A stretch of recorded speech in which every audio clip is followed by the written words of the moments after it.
Welcome everyone to Meditation Mount and to this month's View from the Mount live broadcast. We will be exploring the theme, A Call for Wise Stewards. So this means we'll be exploring the nature of living systems, the role of stewardship, and what it takes to maintain optimal health of an organism, be that a person, a neighborhood, a nation, or the whole planet. So let's begin by gathering ourselves together in time and space, because we are from various geographical locations on this broadcast, and just bring ourselves present in the here and now. So let us close our eyes, and then with a few deep, gentle breaths, we let go of any tensions that we may be holding, first of all in our physical body.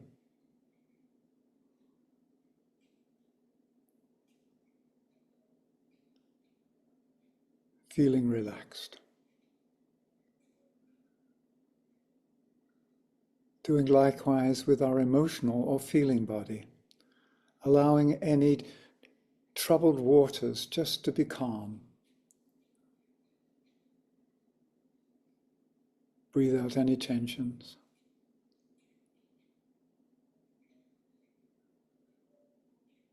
And now we allow the mind to still itself. For any thoughts that are swirling, to be at peace.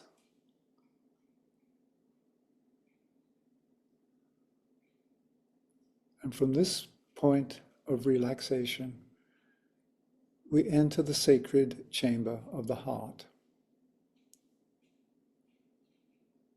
And we feel the pulsing of life through our heartbeat.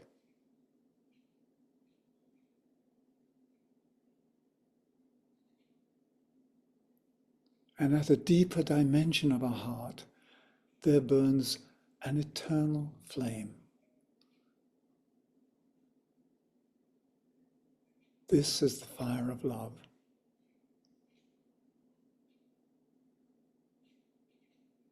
So let us now connect heart to heart to heart. And we see and feel ourselves linked together by lines of lighted love, as we weave together this group field. This is the group chalice into which new inspiration and insights will flow as we inquire the way together today. So sense the connectivity of this gathering, because here and now we are a living system. Thank you. So before we get into the session, I'd like to just give you a brief background of why systems are important to me and my experience of working in systems. It started back in 1970 when I learned organic farming in the west of Sweden. I understood how everything holds together and everything in nature works together in a beautiful way. And from there, I moved to the Findhorn community in Scotland and started out working in the garden there. And the Findhorn community was famous for its experiments with the intelligence of nature. So this is the experiment between the humans, the angelic forces, the devas, and the elemental forces. So the living system of nature is more than just the physical. It's the invisible realms as well. So I got a real understanding of the multidimensionality of systems. And then as part of that experience, in experiencing, if you like, the natural growth of a forest, I experienced what it's like to encounter an entangled forest. Most of us, when we think of going into the woods, not all of us, but a lot of people find themselves inside of an area where the trees are the same height, the same species, the same age, and they find themselves in a tree plantation rather than a natural forest. I'll say more later, but for me, the natural forest is this tangled ecosystem where you've got things dying, things being born, things coming to flower. You've got all the stages of life inside the system. So I wanted to mention the entangled nature of systems. Then the other experiences were in the corporate world. I worked for a large aerospace company as a senior organization development consultant, and I was focused on large-scale systems change, particularly with the manufacturing and the human systems that supported the manufacturing of aerospace products. And then on top of that, I've had a number of deep inner experiences, the interconnectivity of life. Early in my childhood, I had an experience of this notion of lives within lives within lives, systems within systems. And so it's a very intimate subject for me today. And then if you look around now into the world, you see that more and more people are understanding the nature of systems. Physicists who are exploring new frontiers of science have encountered the phenomenon of quantum entanglement. I just mentioned about the entangled forest. They're talking about quantum entanglement. This is where particles become linked in such a way that they share the same fate, regardless of the distance separating them. So in measuring the property of one entangled particle, it instantly influences the corresponding property of the other, even if they are light years apart. And just think about that. So there's this constant communication and instant communication across time and space.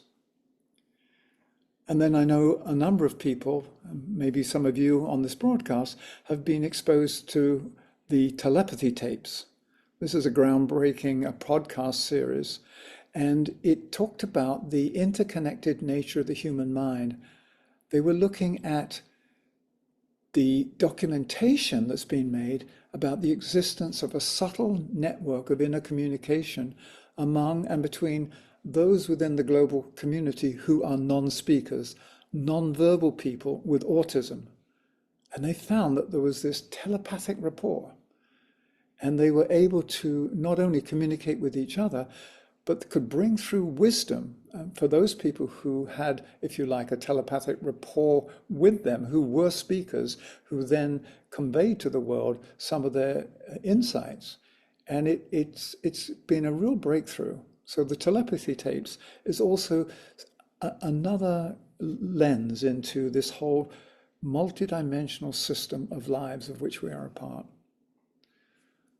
So we could say that science is finally revealing and realizing what philosophers have known for millennia, namely that the created universe is a matrix of interrelated aspects of one living system. And the annals of the Ageless Wisdom teachings describe this wondrous scalar continuum of lives within lives, systems within systems. And the Greek philosopher Anaxagoras had the audacity to declare that everything is contained in everything. So this is his notion, the macro and the micro, the yin and the yang. So I'd like to put forward that a living system, be it an individual, an organization, a forest, a nation, is only healthy to the degree that all its parts are connected, all its parts are communicating freely and working together for the overall well-being of the system. I look at a system as a unit of coherence, and it's nested and plays its part inside a greater coherent field that enfolds it, and it provides it with a deeper dimension of meaning and belonging. So it's like my life only has meaning when I'm in relationship with you, when I'm in relationship with my sisters and brothers in the human family, when I'm in relationship with the living earth. So meaning and belonging is a result of relationship. So if we say that the hallmark of a healthy system is the free and unimpeded circulation of life energy throughout the entire organism, we begin to see as we look around the world why some of our systems are crumbling. There are blockages. And when you get blockages, you have the onset of disease. I believe we're at a critical stage in our development as a society that unless we develop a systems awareness and employ its attendant processes and practices, it will be virtually impossible to create, manage, and maintain optimal health for any system that we create. And by optimal health, I'm talking about health for all the constituent parts inside of the system, in which, as the Ageless Wisdom says, we live and move and have our being. So I'm going to be focusing on human systems, natural systems, and these deep multidimensional systems that make up the living cosmos. So I want to go back to my work with human systems. So over the past 50 plus years, I've observed 3 requirements for a self-organizing system whenever humans are involved. And I say that whenever humans are involved, because we, with our free will, can decide to do things differently. Whereas in nature, everything flows in a preordained and spontaneous way. So here's what I came upon. These are 3 points. An agreed upon higher common purpose that inspires, unites, and lifts and provides clarity regarding the desired outcome of the shared work. So if you're going to have a coherent system, the parts inside it have to be aligned to a higher common purpose. That's the glue that holds it together. If you like, the vertical glue, the alignment. The second requirement I discovered was this willingness to work together harmoniously with a capacity to include and utilize the rich diversity of gifts that each person or each subgroup brings to the organism. This is important because it means that our differences are not divisive. It means our differences provide the richness that we can utilize. And the third requirement for a self-organizing system, whenever humans are involved, is a certain degree of self-mastery and personal maturity. By this, I mean emotional and mental stability. Because when we have this level, the individual elements, i.e. the humans, are able to respond to the call, the magnetic appeal of the purpose that sounded, the note of purpose, in an unbiased and undistorted way. Because the note of purpose functions as the organizing principle for the whole system.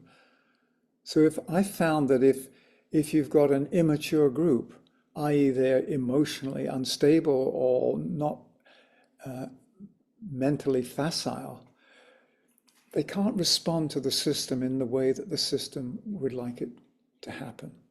So these are the 3 things that I discovered about systems work.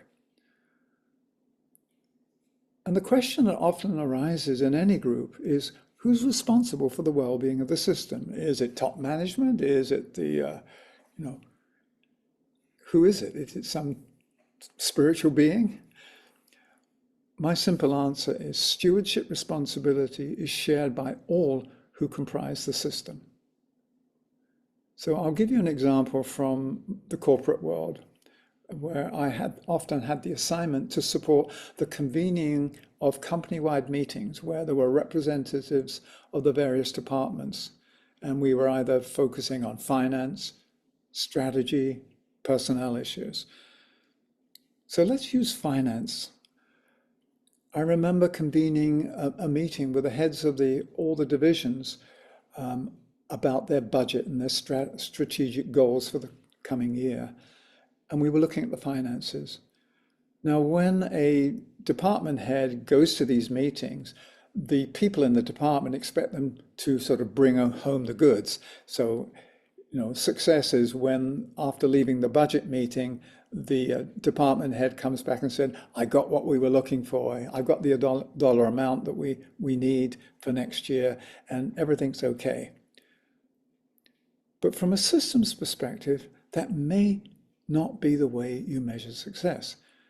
And it may not be the way that you apportion funds, because now we're looking at not only what is right for each department, but what is right for the whole. So you're using a new set of criteria. So this is a way of inviting you to go into this systems view of things. So my invitation to those attending this type of company-wide meeting was to ask each person to wear two hats. The first hat represented their departmental responsibility, that this is the natural one. But the second hat was a systems awareness hat. And I asked everyone to wear both hats at the same time. Your departmental responsibility and the systems awareness of the good of the whole. So when you're allotting resources, it may be that you see another department needs to be funded more than yours, because in the greater scheme of things, that's what's needed.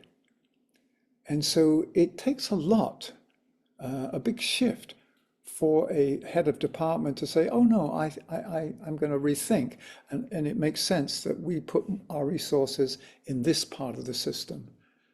So that the decisions that are made in this type of meeting really benefit the whole of the organization. It's not just self-serving for the departments. Now, this awareness came out of some study and some deep work that Dr. Edward Deming did. He did some groundbreaking work with Kaizen, or continuous quality improvement, in Japan. And he named the danger of just improving what's in front of you, just going for what's best for you, because he said if you just improve what's in front of you, you can easily sub-optimize the system through a series of unintended negative consequences caused by this limited vision of the whole enterprise. And I think that's what we're seeing around the world at the moment. We just make decisions on what we feel is the best for us, the best for what's in front of us. And we haven't yet developed this awareness and sensitivity to what's right for the whole, what makes the most sense for the well-being. So I believe, as I said just now, systems thinking, systems awareness is an essential skill in today's interconnected and matrix world. So let's just bring it down to something that you can really relate to. One simple way of illustrating the importance of system stewardship, because that's really what the theme is today, is to invite each of us to reflect on our own ecosystem of self. So I'm going to invite you to consider that you are being asked to be a responsible steward for this very complex system of physical, emotional, mental, and transpersonal elements that make up the whole person that's you. I invite you just to take a moment in the silence now, just to sense, who am I? What is this ecosystem of self, this universe of self that I'm responsible for? It's more than just my physical body, it's more than just my feelings, it's more than just my thoughts. There's a deeper reality to who you and I are. What does it mean to be a steward of this deep universe of self? So let's take a little time now to sense the ecosystem of self in which we live and move and have our being.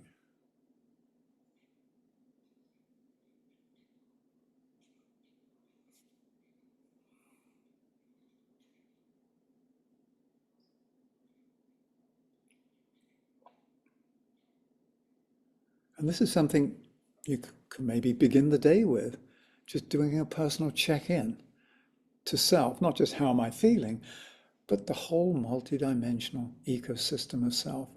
And the reason I think this is important, because when we practice taking care of ourselves and creating optimal health, it means we can be of greater service.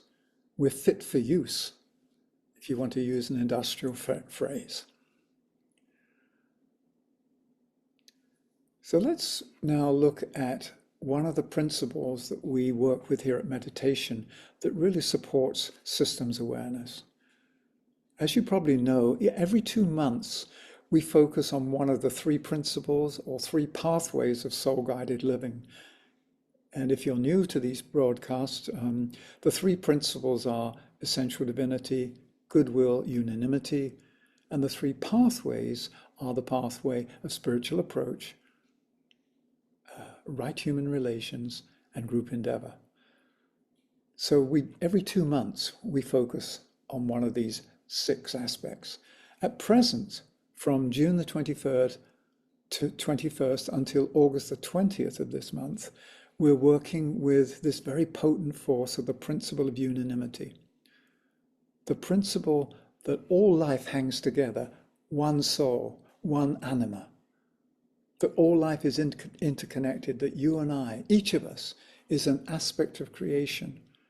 You could see each one of us as an intimate part of the one life, a sacred fractal of the one life. So the principle of unanimity reinforces the fact that everything is alive, and everything is alive inside a greater system. And I believe that if each of us would truly understand that we represent a vital and unique expression of the one soul, and that we do this together inside a larger system, which is called our human family, we would more readily comprehend the nature of living systems. We would more readily understand the interdependence of life, and then begin to hear the compelling call from the soul to be wise and caring stewards of life in all of its manifestations, not just taking care of ourselves, but taking care of each other, taking care of our planet.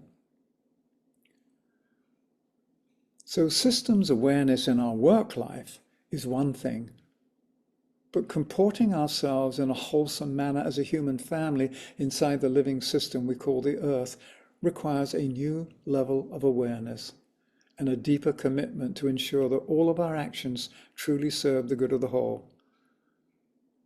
I believe it's painfully aware as we look around the planet that there is a lot of destruction and pollution and pain, not just only in the human family, but also in nature. It's like the planetary system is in distress. So there's a further dimension of stewardship responsibility that urgently needs to be addressed.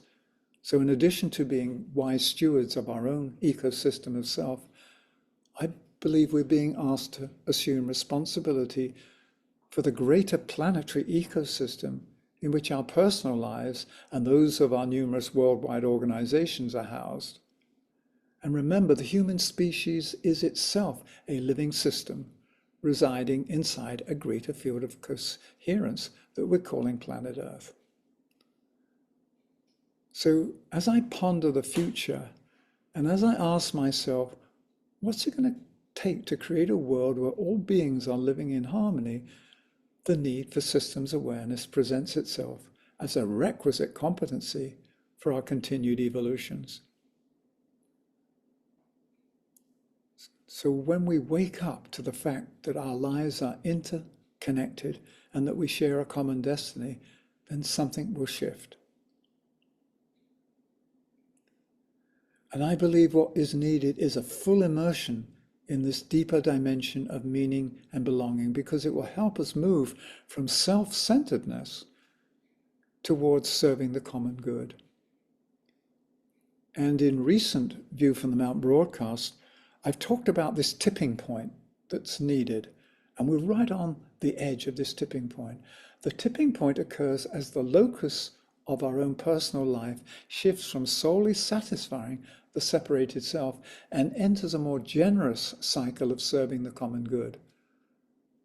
And for this to take place, it isn't just a systems awareness in the mind. For this to take place, the heart has to be opened. The heart has to be activated, because the heart is the true organ of communion, of communication, of compassion. The heart is that which allows us to be in touch with all the systems of life. So in other words, what I'm saying, the shift on the planet that's required is a shift from living as an egocentric part to becoming an ecocentric participant. And I've named this shift in consciousness before as being from species-centered living to planet-centered living. And I'd like to talk about this move from being human to becoming a Gaian. So why am I using the word Gaia? Well, Gaia is an ancient name for Earth, viewed as a sentient system of lives. So Gaia in Greek mythology is the personification of the Earth, often referred to as Mother Earth. And the term is also used to describe the planet Earth as a living, self-regulating entity, particularly nowadays within the modern-day context of environmentalism and eco-spirituality. So I'm using Gaia to mean the living planet, this multidimensional sentient being. So let's ask ourselves, so what is the difference between living as a human and living as a Gaian? So here's my simplified response to that question. As humans, we tend to go about our lives looking at the world as an external reality, something existing outside of ourselves from which we have the right to take. It's like a resource. As a Gaian, our relationship is vastly different, and we now think, feel, and act within a deeply sensed knowing that the whole earth lives inside of us, lives inside of me, lives inside of you, and that we live inside the whole earth. It's a whole different relationship. A Gaian has a deep sense of the planet as a living system. And the real distinction that I make is that a human being lives on the earth, while a Gaian lives as the earth. A human being lives on the earth, while a Gaian lives as the earth. For me, that's the key to stewardship. We're not stewards of a system like a manager of a department.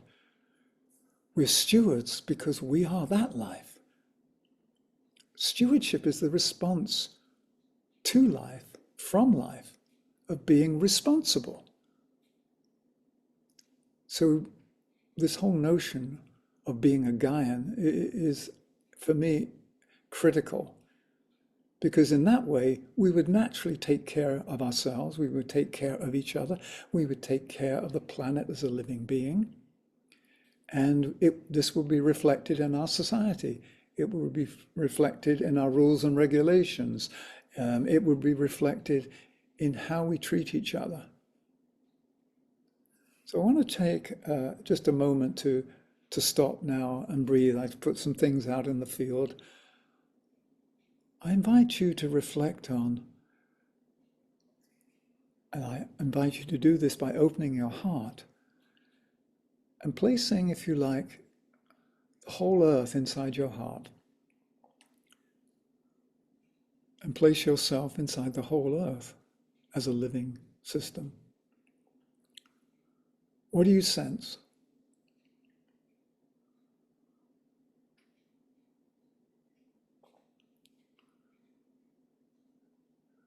What's the relationship you have, not only with yourself, but with everything around you, if you were to live as a Gaian?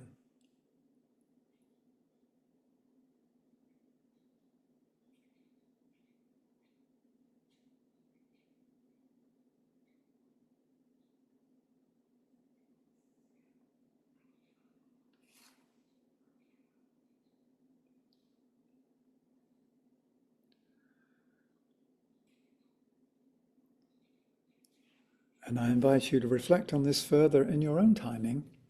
The reason I feel it's important because it places ourselves in context. When I become selfish and self-centered, I'm unaware of the needs around me. I'm just focused on self. Our responsibility, because we're stewards of self, is to take care of self, but not at the expense of the whole system. So today's presentation is going to be a little shorter than we've done before, because I don't think it's necessary to say a lot of words.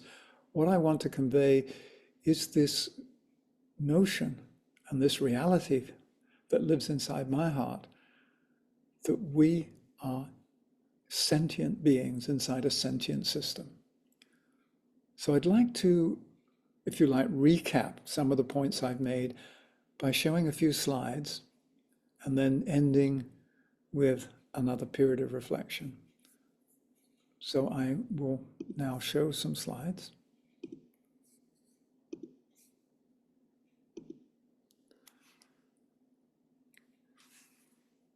Now, we understand, of course, that our planet is inside the solar system, and the solar system is inside the galaxy, and the superin galaxy is inside something infinitely larger. It's called the infinite.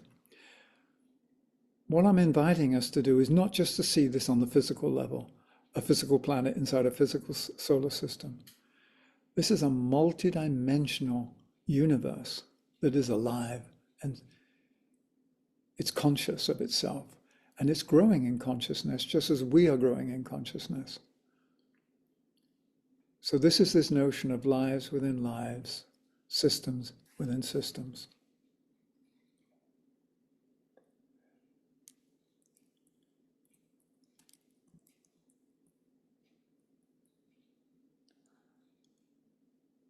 And here we go back to this notion of systems within systems. And these images were created back in 1975 in Scotland at the Findhorn community when I was putting together a course on esoteric philosophy and natural living. Suppose the planets are organs in the solar body. Could humanity be a vital organ in the body of planet Earth?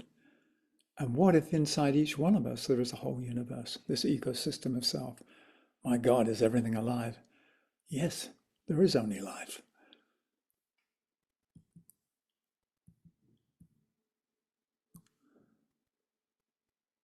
And part of the pain that many people are feeling at the moment is a feeling of disconnect, loneliness, disconnect, not just disconnect from other people, but just disconnect from meaning and belonging. And we know that those are the two key ingredients for a healthy life, a sense of meaning and a sense of belonging. So where do we fit in? Well, we fit in as Gaians because we are the living planet. A Gaian acts as.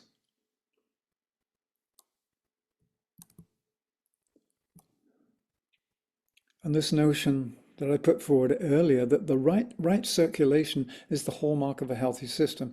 When you and I are in good health, it's because the qi is flowing freely around our system. And any time the qi is blocked and we feel dis-ease, this dis-ease then later precipitates into disease. So anytime there's a blockage in the flow, the qi cannot keep the whole system healthy. So this pertains to our own system, our own lives. And I'm not just talking about taking supplements and vitamins. I'm talking about blockages that come from my emotional hang-ups. I'm talking about blockages that come from my fixed beliefs. That's blocking the free flow of the life force inside my ecosystem of self.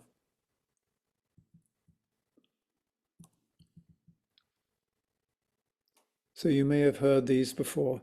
As above, so below. That's a Hermetic axiom. I mean, everything is reflected in everything. This is what Anaxagoras was saying. Everything is contained within everything, the macro and the micro.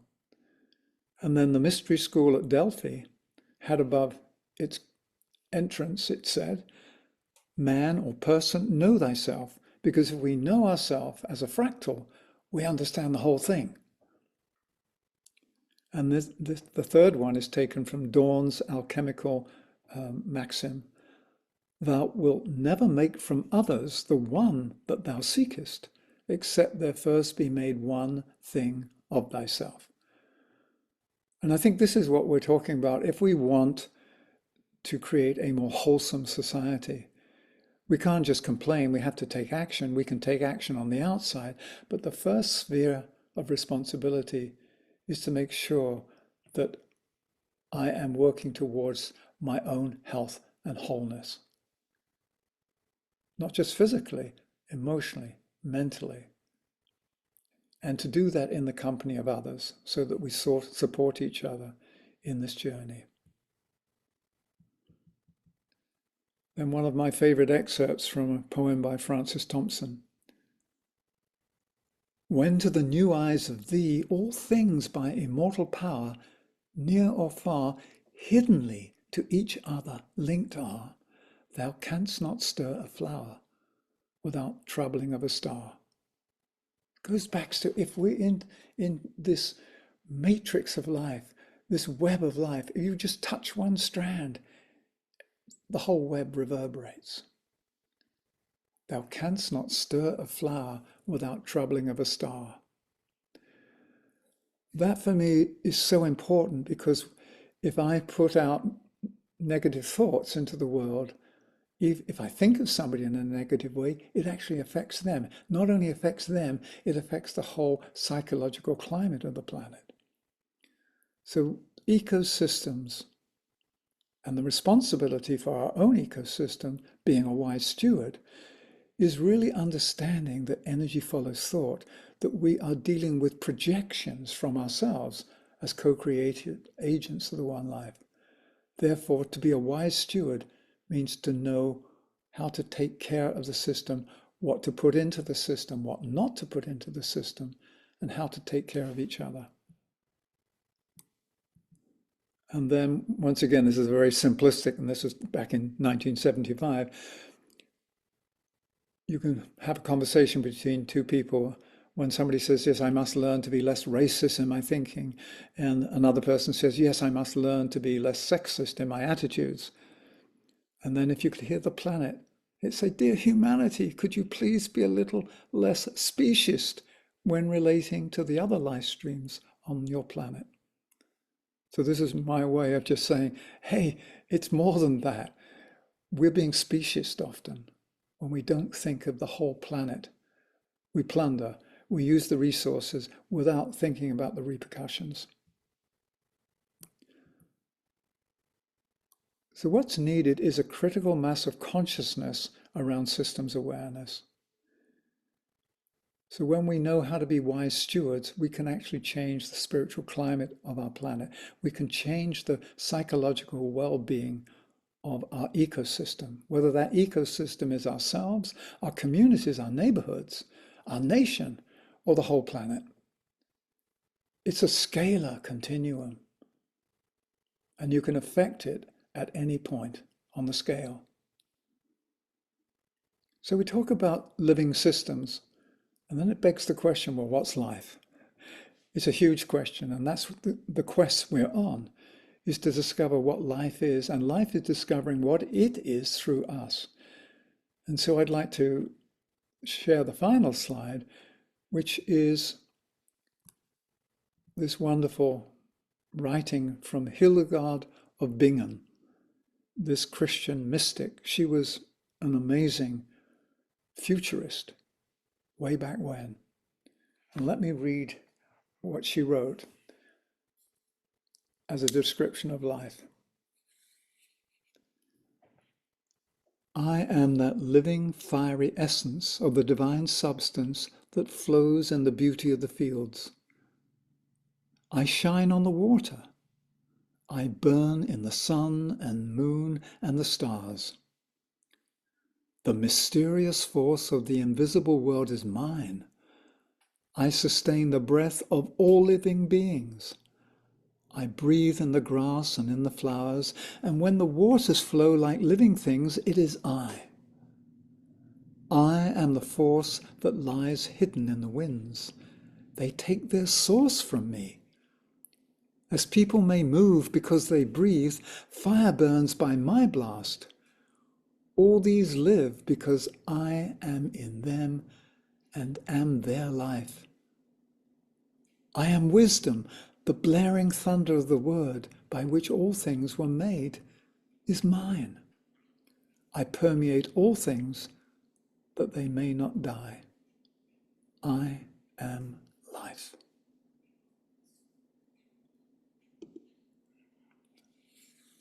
So that's a sort of profound and prosaic description that Hildegard von Bingen gives us. And I think that's the quest we're on, to discover what is the meaning of life. And this is the quest. And in order to do this in a wholesome way, we have this stewardship responsibility.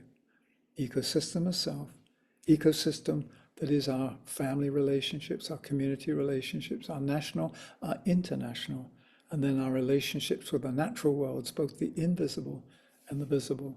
For me, this is incredibly important. So if I were to gaze into a crystal ball and envision a preferred future, my sense is that without this system's awareness, this system's thinking, and without the inspiration that the principle of unanimity provides, we will not be able to build a society that is regenerative and is truly sustainable. Because we need to build a society that nourishes, celebrates, and honors all of its constituent parts as it strives towards a more perfect union, to use that quote.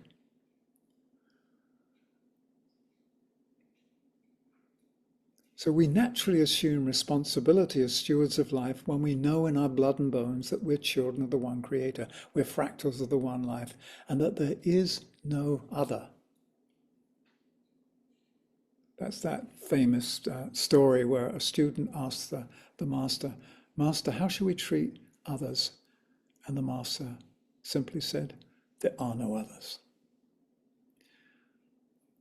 So here at Meditation Mount, we work, and we're working right now in our meditations with the principle of unanimity. It's not a unified field theory. I see the principle of unanimity as a demonstrated unified field fact.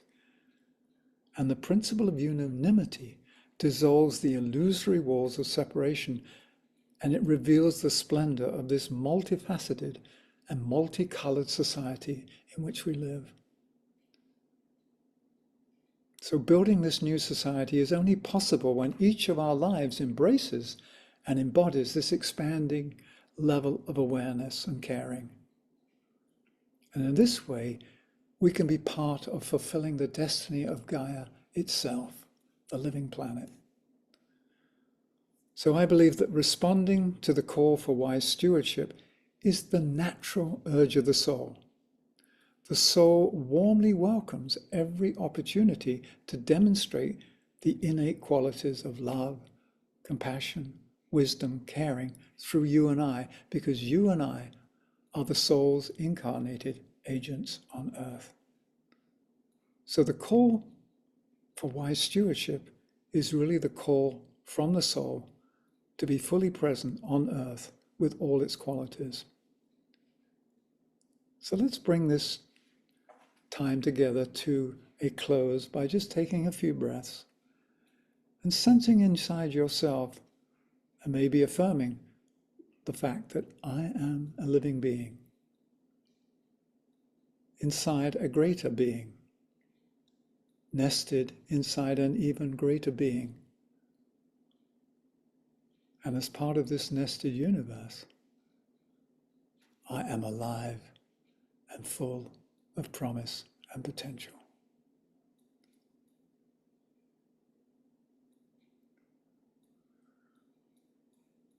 I just felt that it was important to focus on systems health today, because as I look around the planet, we have an unhealthy system.